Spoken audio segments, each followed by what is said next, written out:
দিন কয়েক আগে উত্তরবঙ্গের ভয়ানক বন্যায় ভেসে গিয়েছে বনের পশু পাখি, এমনকি গন্ডার পর্যন্ত দেখা গিয়েছে জলের তোড়ে ভেসে যাচ্ছে। সেই রকম একটি গন্ডার জলে ভেসে এসে তোরসা নদীর চরে আশ্রয় নিয়েছে মাথাভাঙ্গা 2 ব্লকের পেমিরডাঙ্গা গ্রাম পঞ্চায়েতের শালমারা ও ধলগুড়ি এলাকায়। ঘটনাকে কেন্দ্র করে চাঞ্চল্য ছড়িয়ে পড়ে গোটা এলাকায়। এবার গন্ডারের খোঁজে এলাকায় নিয়ে আসা হলো 2টি কুনকি হাতিকে। কুনকি হাতি দিয়ে গন্ডার খোঁজার খবর ছড়িয়ে পড়তে শত শত গ্রামবাসী ভিড় জমায় কুনকি হাতি দেখতে। স্থানীয়দের দাবি, জল কমে যেতেই এলাকায় কাদার উপর দেখা গেছে গন্ডারের বিশাল আকৃতির পায়ের ছাপ। এমনকি অনেকেই গন্ডারটি দেখেছেন বলেও দাবি করেছেন। বন দপ্তর এবং ঘোকসারডাঙ্গা থানার পুলিশ নজরদারি চালাচ্ছে গোটা এলাকায়, তবে গন্ডারের হামলায় কোনো ক্ষয়ক্ষতির খবর মেলেনি। ঘোকসারডাঙ্গার বড় শিমলগুড়ি এলাকায় বন্য শূকরের হামলায় এক ব্যক্তির মৃত্যু হয়েছে বলেও জানা গেছে।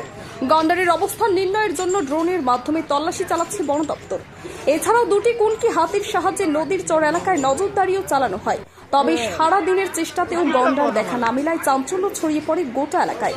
বন দপ্তরের পক্ষ থেকে স্থানীয় জনগণদের নির্দেশ দেওয়া হয়েছে গন্ডারটি দেখা মাত্র প্রশাসনের সাথে যোগাযোগ করার জন্য।